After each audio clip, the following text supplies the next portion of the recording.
Right. This is gonna get randy. Randy? Randy, yeah. Ranty. So give me a minute, guys. Right, so everyone and their dog have had their take on the micro discourse surrounding the 2025 Snow White remake. It's well-worn territory at this point, but I want to use this micro discourse to make a macro point on my malaise with a lot of current media, especially considering its place in the political climate we currently find ourselves in. Now, I've spoken about this sort of thing on the channel before, like the WWE and Nostalgia Bias videos, or the Hollywood's Awakening video, and in a way the Trump video, which, thanks to the AU, check that out, I really appreciate it. However, I've wanted to make another video on this subject for a while now because I don't think I addressed it entirely how I wanted to in my previous videos, and I felt that Snow White and the discourse surrounding it was a really good way of returning to this subject to make this macro point that I've been wanting to make for months now. So, in a nutshell, the Snow White discourse largely revolves around Disney trying to throw lead actress Rachel Zegler under the bus for the film's underwhelming performance, specifically as it pertains to her stance on the Israel-Palestine conflict, because I guess being anti-genocide is what actually gets you cancelled these days. Free Palestine. Meanwhile, her co-lead Gal Gadot has remained untouched despite her firm stance on the side of Israel, which given that is the current stance the political giants of the world are siding with, that is of course the stance the Disney bigwigs are going to align their own views with. This has manifested itself in the form of hit pieces from Variety, much in the same way that Melissa Barrera suffered when she was ousted from the Scream franchise because of her own pro-Palestine views, with Snow White executive producer Jonah Platt piling on by calling Rachel Zegler narcissistic for daring to get political and in turn interfering with the success of Disney's latest flick. So with this in mind, and very much at the forefront of the discourse on the film, it was kinda hard for me to immerse myself in this tale of good versus evil when I was all too aware of the real battle taking place behind the scenes. Well, that and, the film itself just wasn't very good. And this isn't just restricted to Snow White. This has been a discourse that has been heavily affecting my enjoyment of modern media for some time now. It's become especially insulting that big companies will try and sell you particular virtues and have something to say in their output, when the companies themselves have absolutely no care in the world about real problems. They only care about your money going in their pocket and your eyes staying on the screen. As a fantastic video on Anti-Capitalist Hollywood by Wisecrack put it, this kind of output simply tries to sell your soul back to you, presenting characters with morals you'll agree with to placate you, and in a sense perform your politics for you in kind of this wink and a nod, pat on the back, performative kind of progression, so you don't have to actually do anything about any of the real issues happening in real life, because hey, you saw it play out on the big screen, you're all good. Like Snow White showcasing the lower class rising up against the rich, Captain America fighting against the diabolical President of the United States, every wrestler in WWE pretending they're a part of this awesome new era while still working Saudi shows and having worked under Vince McMahon for years, Jon Moxley saying wrestling has been taken over by billionaires while actively working under one, or adolescents airing out the dangers of incels, while the government which puts that show in schools for free doesn't actually do shit to address the very environment which creates this problem in the first place. And yes, it'd be easy to throw all this into the art versus the artist box to denounce parasocial relationships with companies or characters and be done with it, and I will come back to that, but it is so much bigger than that. There is very much a separation between product and consumer that absolutely exists. If you don't feel the direct effects of issues you morally disagree with, be it those behind a TV show or a character you really like, or whether something was made from AI or not, for example, you are more than likely to turn a blind eye to it because of the fact you aren't directly affected by the stuff behind it. The value it has to you as this thing is more important. Like people who vote based off their personal needs in immediate circumstances, rather than the broader needs of the entire public. But that's a conversation for a different time.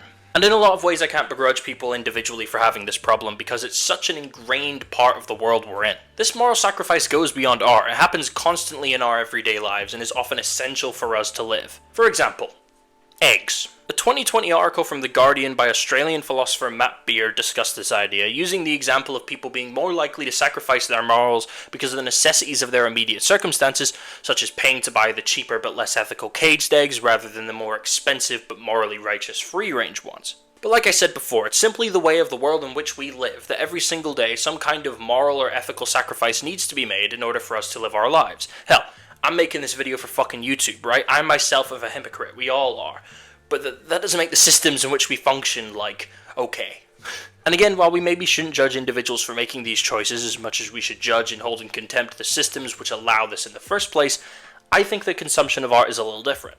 Art is a luxury. There is no inherent need for the consumption of it beyond our own want for it, be that as a means of escapism or whatever reason you choose to invest time and energy into art and what value it brings you. Specifically in regards to that value, because art is this amazing, multifaceted, creative thing that can teach you and touch you and enlighten you in ways that you never knew possible. It's only natural that we're going to hold a special place in our hearts for the people that created this art in the first place, thus making it harder and harder for people to separate themselves from parasocial relationships. Like when your favorite celebrity, I don't know, eats cupcakes and buries his co-workers at a press conference, for example. Obviously, this is on the lesser side of celebrities who have done things I don't like or disagree with scale, but you get what I mean. And I feel people find this separation is so difficult because this very kind of ignorance and submission to the hierarchy of a consumerist society is so deeply ingrained in us across the board in almost every aspect of our lives. At the end of the day, there is really no such thing as ethical consumerism, especially for people, which is to say the majority of the world, who live below the 1%, because you know these bigwigs have all the access to any kind of egg they want, and that's unfair. Blah, blah, blah. Brandon's been watching Gary's Economics, and he's talking about wealth inequality now. Go back to talking about normal people and sex. That's what got you 40k views.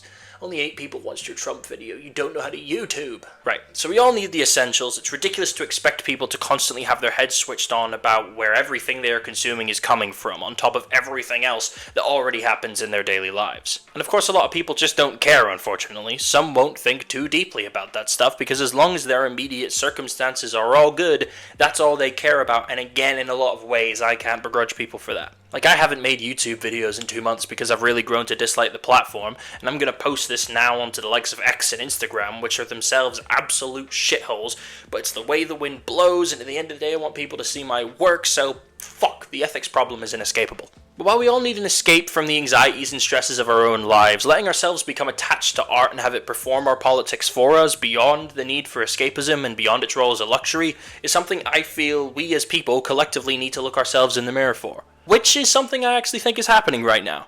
Growing wealth disparity, crackdown on free speech, horrifying global conflicts, and the very small issue of our planet fucking burning are really opening a lot of people's eyes as to who the real enemy is in this world, and that's the rich who profit from all this stuff and in turn perpetuate it all, and unfortunately, that's a lot of the people who are pumping out all your favorite fucking things. I feel a lot of people having more and more of a bullshit detector when watching, say, Snow White and refusing to take the product being pumped out seriously because they know what's going on behind closed doors and that these companies don't practice what they preach. Addressing this problem is something I've been thinking about for a while, but especially these last few months. Like, this isn't anything new or groundbreaking, and making a fucking YouTube video about this isn't going to solve this problem, but in just having peace of mind about my own sanity and place in the world, it's something I've personally wanted to be honest with for myself, because I, just like all of you, whether we were born into these circumstances or not, are all a part of the problem. I've looked at my career goals and some of the videos I've made on this channel, and the way I consume content and become emotionally attached to people and characters who I've only ever interacted with through their work, and it's made me kind of realize that I need to pull back from that and making content which only exacerbates that problem. Not that I'm saying art is pointless or anything crazy like that, but a line in the sand needs to be drawn between the growing and more intense nature of parasocial relationships in order to cause that all-important separation between fact and fiction and create more of a prominent through line in people's minds between product and those behind it. I hope to address this in my own work going forward, talking more about the messaging and broader effects of works of fiction in, say, wrestling, film, music, or television, rather than heaping praise on products which, made by bad guys. As well as more content about the really important things in this world, which means, yes, Brandon's about to get political a lot more often. Stay tuned for the second channel. Or maybe this is all nonsense and I'll be back to making Bloodline videos in about a week. We'll see. Thanks for watching. Are you having an existential crisis like I am? Let me know in the comment section below, and please like, share, and subscribe for more. Follow me on socials here, and I'll see you in the next one. Bye-bye.